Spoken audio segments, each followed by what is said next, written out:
గారైనా సరే పర్లేదన్న ధైర్యం వాళ్ళ సంగతి తాట తీస్తాం, ఇలా తానాలే మీకు ప్రయారిటీ అయితే కుదరదు, జనంలోకి వెళ్ళాలన్నారు. రేపటి నుంచి అందరూ వెనక్కి వచ్చే అవకాశం ఉందా? అంత సీన్ లేదు. మీకు ఒక మాటకు చెప్తున్నాను, ముఖ్యమంత్రులందరూ మీ వల్లనే మాకు రిప్రికేషన్స్ వస్తున్నాయంటే ఎండ్ ఆఫ్ ది డే మీ పార్టీ ఓడిపోతుంది. అది గమనించుకోండి ఎవరైనా సరే.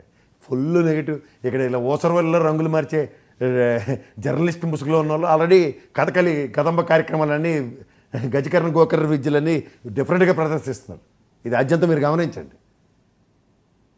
ఎత్తితే తాడి చెట్టు ఎక్కిస్తున్నారు, లేదంటే దెబ్బేనని బురదలో ఎత్తేస్తున్నారు. సో ఇవన్నీ గమనిస్తే ఇది ముఖ్యంగా చంద్రబాబు నాయుడు గారిని నేను ఖచ్చితంగా చెప్పగలను, 2024 ఎలక్షన్ దగ్గర నుంచి ఈ రోజు దాకా ఆఫ్టర్ సక్సెస్ఫుల్ 1 year పరిణామాల్లో ఒంటరివాడిని చేసే ఈ రాజకీయ ప్రస్థానం ముందుకెళ్తుంది.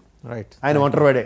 థ్యాంక్ యూ ప్రసాద్ గారు, thank you very much. So 2-3 అంశాల మీద ప్రసాద్ గారు సమగ్ర విశ్లేషణ అందించారు. ఒకటి, చిత్తూరు జిల్లా పలమనేరులో నిజంగా ఒక మానవీయ కోణంలో ఆలోచిస్తే ఆ జనసేన